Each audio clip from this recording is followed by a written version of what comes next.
Uma arca melhor que a de Noé. Uma arca melhor que a de Noé.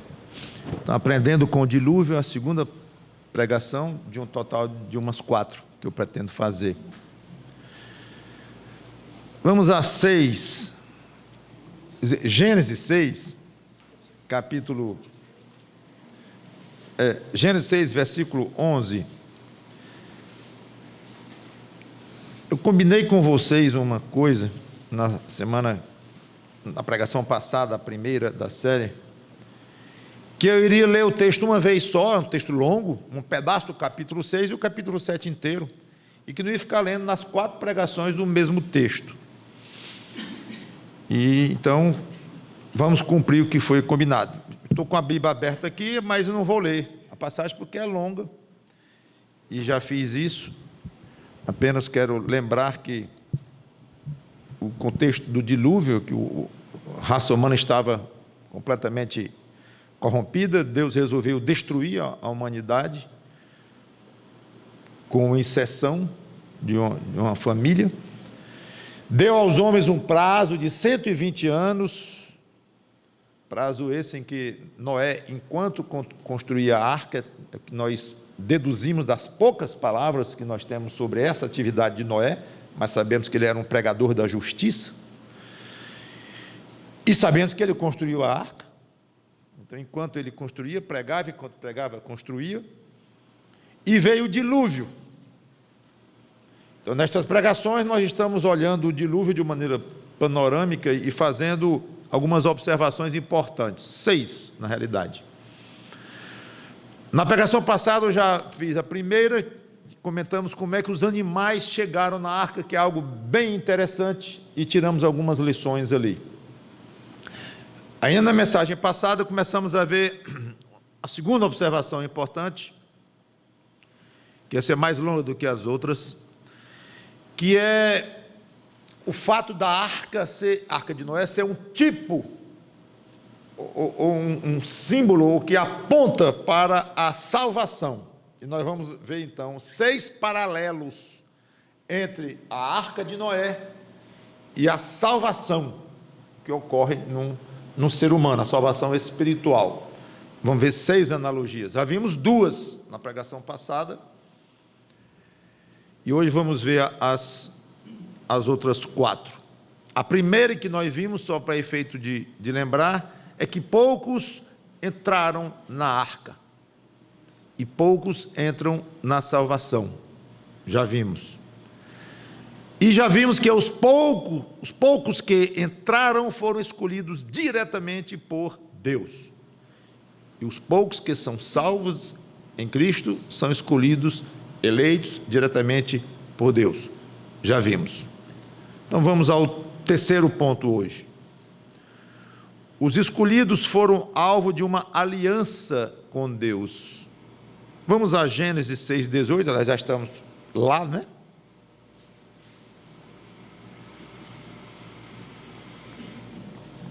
Gênesis 6:18, Deus falando com Noé: contigo estabelecerei, porém, a minha aliança. Entrarás na arca, tu e teus filhos, tua mulher e as mulheres de teus filhos. E continuam falando um pouco do que Noé deveria fazer. Essa aliança foi simples e bem limitada. Foi com Noé, com seus filhos e as esposas, e que eles seriam protegidos naquela arca. Então foram objetos desta aliança a família de Noé, e o tempo, bem curto, foi enquanto durava o dilúvio. Existem várias alianças de Deus feitas com judeus, com os homens em geral, com pessoas em particular, como Abraão, como Davi, Moisés, a famosa velha aliança, ou antiga aliança com Moisés. E é um assunto fascinante, difícil, polêmico, muitas interpretações diferentes, não vou entrar em detalhe nenhum. Mas eu quero só observar o assunto, só isto: aliança de Deus com homens, com pessoas. Então, os salvos na arca foram alvos de uma aliança bem pontual, bem objetiva, feita por Deus, no caso, com a família de Noé. Os salvos em Cristo são também alvos de uma aliança. Lucas 22 e 20. Eu não vou ler, porque é uma passagem paralela a outras que eu leio toda a ceia aqui, e que Cristo diz que o sangue dele é o sangue da nova aliança, no sangue dele. Nessas duas alianças, e em todas as alianças que Deus fez com os homens, que são várias, como já falei, ele tomou a iniciativa. Guarde sempre isto: Deus tomou a iniciativa, sempre. Ele sempre mostrou misericórdia nas alianças que ele tomou a iniciativa de fazer com quem fez. Já expliquei, com pessoas diferentes, situações diferentes, mas estou dando pontos aqui bem básicos de qualquer aliança que a Bíblia registra que Deus fez com os homens. Sempre toma iniciativa, sempre mostra misericórdia e sempre dita os termos. Ele não negocia. Ele usa misericórdia, mas ele não negocia, ele não ouve opinião de ninguém para fazer as alianças dele. Interessantíssimo isso. Em que nós vemos lado a lado, então, a soberania de Deus e o amor de Deus. As duas coisas, em todas as alianças que ele fez.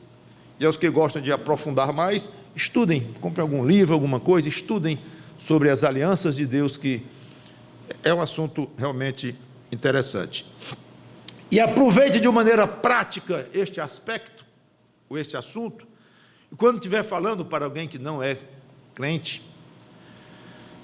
diga para ele nunca querer discutir com Deus, nem negociar com Deus. O poder de barganha do homem com Deus é zero. Não adianta querer utilizar argumentos, artifícios e negociar com Deus. Não adianta. Ou ele aceita a aliança que Deus propõe, agora falando da nova aliança em Cristo, ou ele aceita e aproveita toda a carga de misericórdia que tem dentro desta nova aliança, ou aproveita rapidamente e gostosamente e humildemente, e se beneficia grandemente desta nova aliança, ou rejeita. Ali a Noé era: Senhor, eu não quero não vou entrar nesta arca não, nem vou fazer arca nenhuma. Ele poderia ter feito isso. As consequências eu não quero imaginar, mas ele poderia. Um filho dele poderia dizer: não vou. Uma nora dele poderia ter dito: não quero ir. Nenhum deles, imagino eu, entrou amarrado naquela arca. Entraram felizes porque iam escapar. Então aproveitem a oportunidade que Deus está dando a vocês 8 seres humanos, e entrem nesta arca. E eles entraram. Então use até esse exemplo para falar de Cristo. Meu amigo, Deus está lhe convidando, lhe propondo uma aliança com Ele. Deus, através de Cristo. Aproveite, estude sobre isto, saiba quais são as condições de Deus, e abra o coração e aceite. E se você não conseguir abrir o coração, peça a Deus que abra, que na verdade é Ele que abre mesmo, mas seja como for, aceite esta aliança, não discuta, não negocie, não argumente, não faça cara feia, não diga: isso não é justo, isso não é isso não é aquilo. Não faça isso, meu amigo. Um excelente elemento até de evangelismo. Quarto, que é o segundo de hoje, nós já vimos 2 na semana passada. Quarta analogia entre a arca de Noé e a salvação em Cristo. Para os que ficaram fora Deus pacientemente havia dado oportunidade. Importante isto. 1 Pedro, capítulo 3, versículo 20. Nós lemos semana passada, e esse eu quero ler de novo. Porque fala na arca, e é rica a passagem. 1 Pedro 3 e 20. Que diz assim: os quais vem do versículo 9, que é espíritos em prisão, que é complicadíssimo, isso aqui eu não vou nem comentar. Mas, os quais, noutro tempo, foram desobedientes, falando aqui desses espíritos em prisão. Agora entra o que nós queremos tirar desta passagem hoje. Quando a longanimidade de Deus aguardava nos dias de Noé, enquanto se preparava a arca, na qual poucos, a saber, 8 pessoas, foram salvos através da água. É interessante como essa passagem, que eu já observei na pregação passada, ela mostra claramente que a arca é um tipo, é um modelo da salvação em Cristo. É como se assim, estudem o assunto da arca, estudem, como se Pedro estivesse dizendo, estudem o dilúvio, estudem essa questão da arca, e vocês vão aprender muito sobre salvação. Batismo, que ele fala em batismo aqui, estudem. É muito interessante que grandes teólogos dedicaram milhares de horas escrevendo, pregando sobre tipos do Velho Testamento, carregados de ensinos, de coisas do Novo Testamento e da Nova Aliança mesmo, ou tudo que tem a ver com a salvação em Cristo.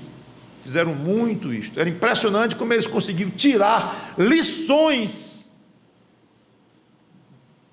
de eventos, coisas, milagres, vitórias, derrotas, de personagens da Bíblia, de povos da Bíblia. Riquíssimo o Velho Testamento em lições desse tipo. E aqui Pedro joga o foco da lanterna dele sobre um assunto, a arca. Estudem.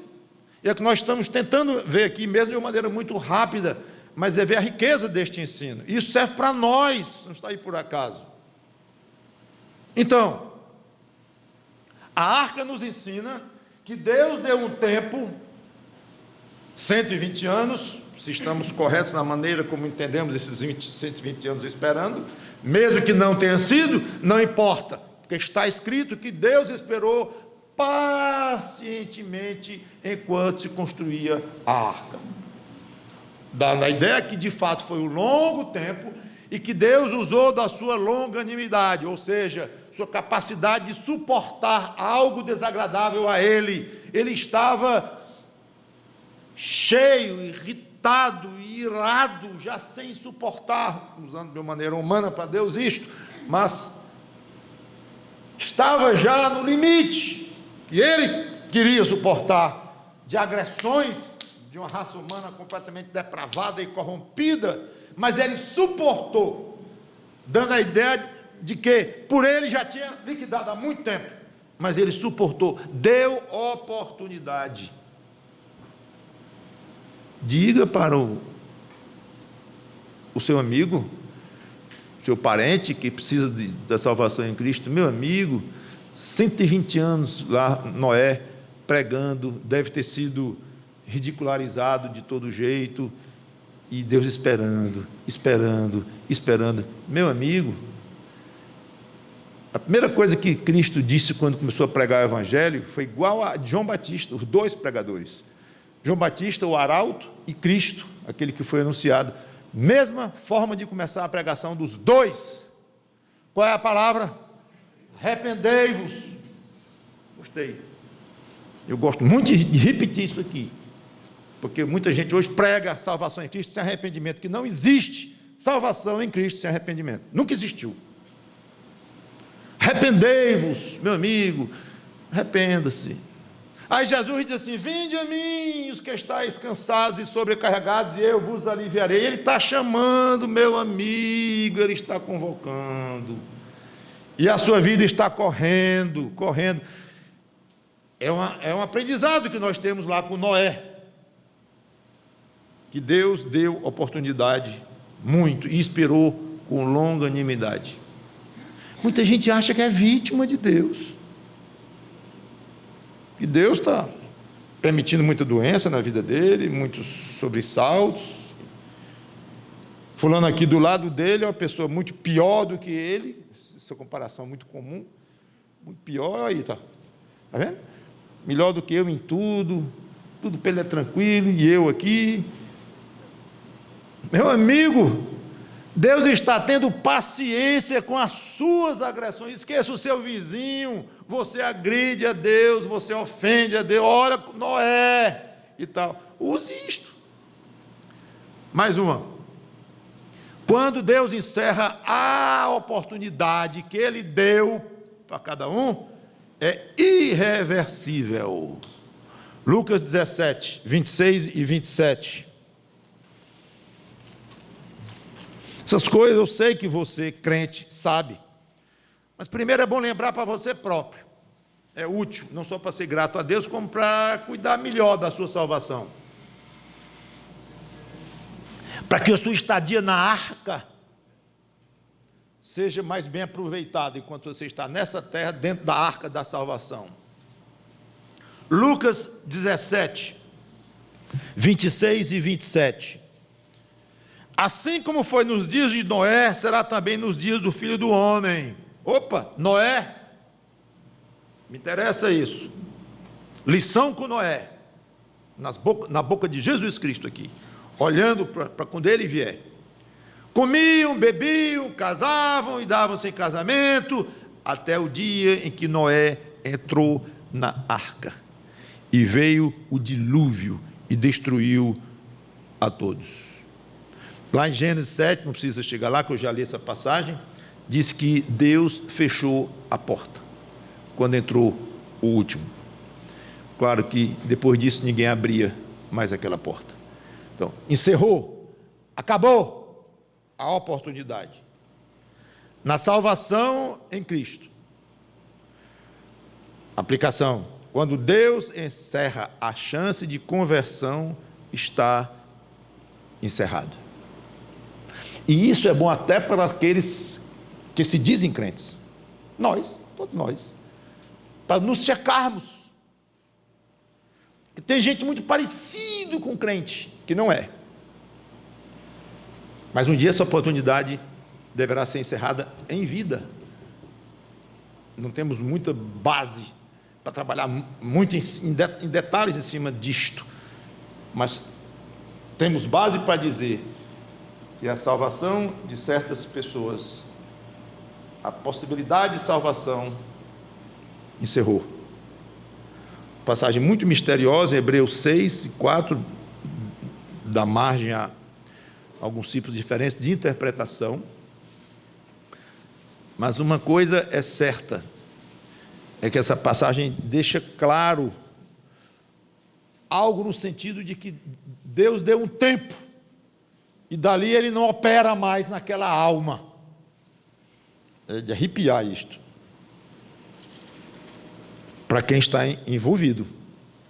É impossível, pois, estou em Hebreus 4, e não vou Hebreus 6, versículo 4, e não vou trabalhar na passagem, apenas, como eu falei, panoramicamente. É impossível, pois, que aqueles que uma vez foram iluminados e provaram o dom celestial e se tornaram participantes do Espírito Santo e provaram a boa palavra de Deus e os poderes do mundo vindouro e caíram, sim, é impossível outra vez renová-los para arrependimento, visto que de novo estão crucificando para si mesmos o Filho de Deus e expondo-o à ignomínia. E a passagem continua, e eu não vou explicar os detalhes aqui, porque eu teria que ir muito fundo.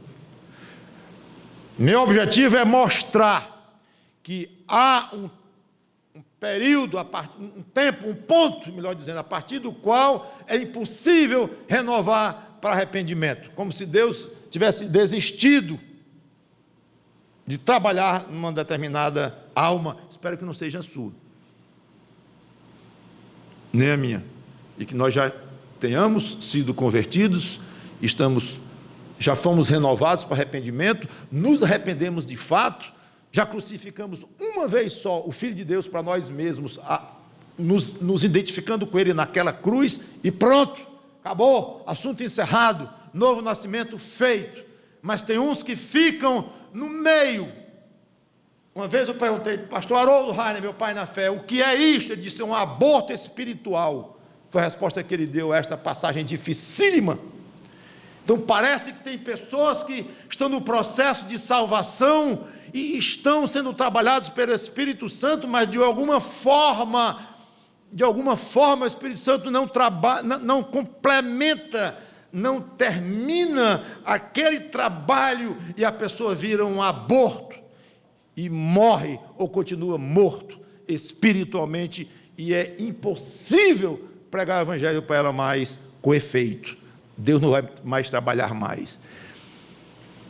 E como eu falei, é de arrepiar imaginar que muitas pessoas que se dizem crentes, mas que têm vidas que nós olhamos e pensamos, não tem muito a ver, tem uma coisa errada.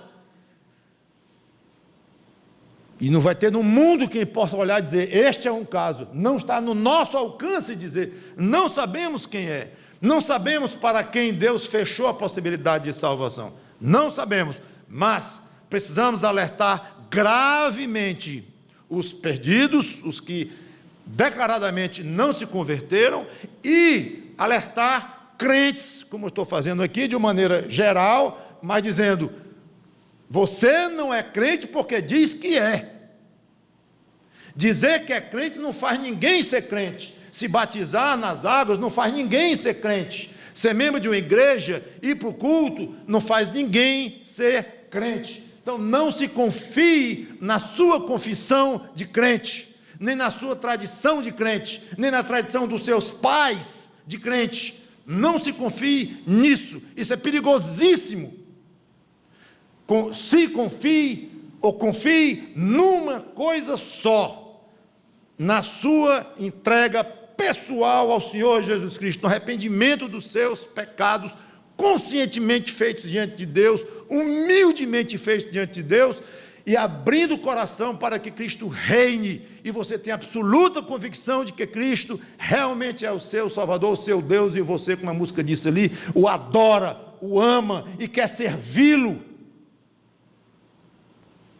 John MacArthur entrou numa discussão complicada sobre a questão do senhorio a Cristo, chegando ao ponto até de dizer que quem não serve não é crente, e causou uma polêmica grande, estava pregando salvação em cima de obras e não de fé e tal, mas eu não creio, acho que é apenas uma maneira de expressar de uma maneira muito forte, que uma salvação genuína gera genuinamente vontade de servir, de trabalhar para Cristo, de se modificar, de pedir ao Espírito Santo o poder do alto, para ser outra criatura, para crescer no desprezo às coisas do mundo, pelo menos crescer nisso, não é desprezar 100%, mas crescer neste distanciamento das coisas do mundo, e não o contrário, como ocorre com muita gente que se diz crente. Isso é perigoso,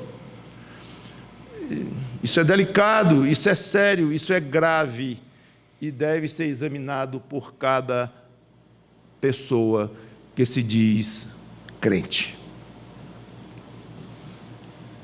A salvação, a possibilidade de salvação encerra em vida para algumas pessoas, não sabemos quem. Sexta e última,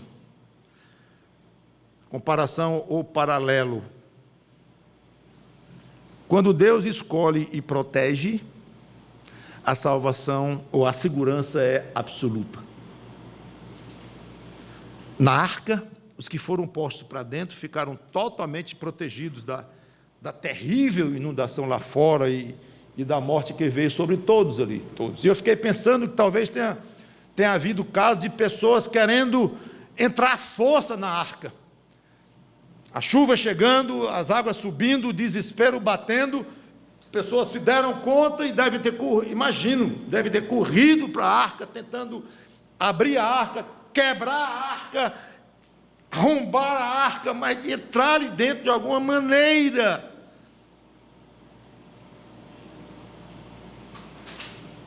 Seja como for, a confusão lá fora, o desespero lá fora foi terrível, terrível, show de horrores, pessoas sendo mortas, crianças, velhos, animais, tudo, o desespero, procurando lugares mais altos, deve ter sido algo absolutamente terrível, e a morte chegou a todos, sem exceção. Não sei que tipo de visão dava para ter para os que davam dentro da arca, mas se viram, tinha muito cadáver para ser observado, boiando em torno da arca. E eles absolutamente seguros, tranquilos. Havia uma aliança de Deus com Noé e sua família. Ninguém vai tocar em vocês enquanto esse dilúvio durar e vocês estiverem nessa arca. Na salvação, os que se converteram a Cristo estão absoluta e totalmente protegidos em termos espirituais. Aqueles que o Pai dá a mim, de maneira nenhuma o lançarei fora. E também diz: ninguém arrebatará das minhas mãos aquele que o Pai me deu. Segurança absoluta. Nada nos afasta do amor de Deus. Paulo, lá em Romanos 8, nem vida nem morte, nada nos afasta. Espiritualmente estamos protegidos. Pastor, e perguntinha aqui, e fisicamente? Um pouquinho mais complicado. Estamos protegidos totalmente naquilo que Deus quer nos proteger, que Ele tem poder para isto. O mesmo poder que Ele exerceu sobre Noé e sua família para protegê-los de quem queria invadir, se foi o caso, e de chuvas e trovoadas e água e tudo mais, o mesmo poder Ele tem para nos proteger hoje de uma unha encravada, se Ele quiser. Mas assunto um pouco mais, eu não vou me estender, mas é um pouco mais complicado. Estamos falando disso em 2 Coríntios 12, lá com Paulo, e hoje à noite vamos aprofundar ainda mais. Quando sou fraco, então que sou forte, aquilo tudo. Poder se aperfeiçoar na fraqueza e tudo mais. Então, o fato é que Deus se utiliza de sofrimentos na terra, aqui, para nos edificar, nos tornar mais fortes espiritualmente. Então, nós estamos protegidos espiritualmente no sentido de que ninguém arranca a nossa salvação? Sim. Estamos protegidos no sentido de que a nossa salvação nunca vai haver oscilação? Não, não estamos protegidos assim não, porque nós estamos expostos a ficarmos mais frios espiritualmente, mais fortes espiritualmente, a cair em tentações terríveis, e irmos ao chão, e levantarmos, e nos elevarmos em termos de maturidade espiritual, e cair de novo. Então, nisso aí, nós somos testados, mas dentro de um invólucro de segurança absoluto, em termos de perda de salvação. No aspecto físico, estamos expostos a todo tipo de sofrimentos e perigos físicos, sempre, esse é o ponto, sempre com a absoluta vontade de Deus sendo efetivada, o poder de Deus em operação e o amor de Deus totalmente derramado sobre seus filhos em Cristo. Então, nesse sentido, estamos seguros? Sim, 100%. Nada vai nos tocar que não seja da expressa vontade de Deus. Isso é fantástico. Então, aqueles que não conhecem Cristo, ofereça a segurança máxima que o Evangelho oferece, dá às pessoas em Cristo. Ofereça Cristo. E é maravilhoso para nós sabermos, nós crentes salvos, que nós estamos numa arca muito maior, muito mais protetora, a caminho de um lugar muito mais especial do que aqueles que estavam na famosa arca de Noé. Estamos na arca da salvação em Cristo. Vamos orar.